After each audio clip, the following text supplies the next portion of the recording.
Awol Allo, Fellow in Human Rights here at LSE, the Centre for the Study of Human Rights, and editor of a new book coming out soon, I think, The Courtroom as Space of Resistance. Right. Now, I'm a lawyer. A courtroom isn't a space of resistance. A courtroom is a space for adjudication, punishment, justice. A courtroom is a space. What you can do with that space is really up to the particular actor that found himself in that position. So it is precisely the fact that it is a space that makes it available for political deployment. Governments use it, individuals also use it. Absolutely, I can understand that. And we've got Mandela, who's the main subject, I think, one of the main subjects of the work. Yeah. But, you know, that's an amazing, I would say possibly one-off. We had IRA terrorists in my country, so-called terrorists, and they used to refuse to recognize the court. Or we had the Baader-Meinhof, a Red Army faction in Germany, who rejected the whole system. They were tried too. Is it sort of anybody who's able to, as it were, deploy the space in that way? Or are you saying, oh, I like Mandela, he's fine, oh, I don't like the IRA, I'm judging here? They are primarily available for governments to use them, but the extent to which individuals can deploy the courtroom as a space of resistance is very limited.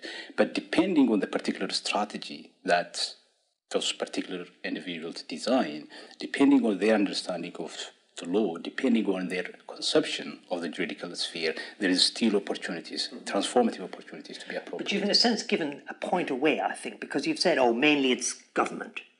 And of course we think of Stalin's show trials. Yeah. You've given up on objective fact-finding, due process, law and order, and therefore it becomes a performative event. And the governments are always going to win that. Stalin will always trump Mandela. No, not necessarily. So I think the kind of political trial that takes place within stable constitutional democracies is different from the political trial that take place within authoritarian states such as Nazi Germany or Stalinism.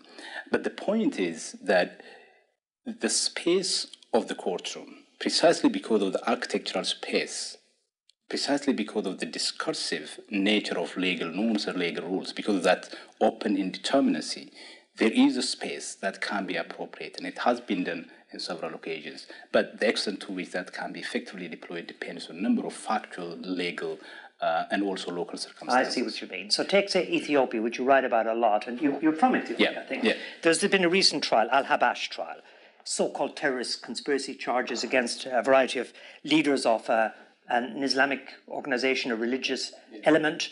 You call it the most outrageous fraud imaginable. I mean, strong words for an academic. But then you use the language of, I would call it the language of human rights to explain why it is. Lack of due process, infringements of freedom of religion. Yeah.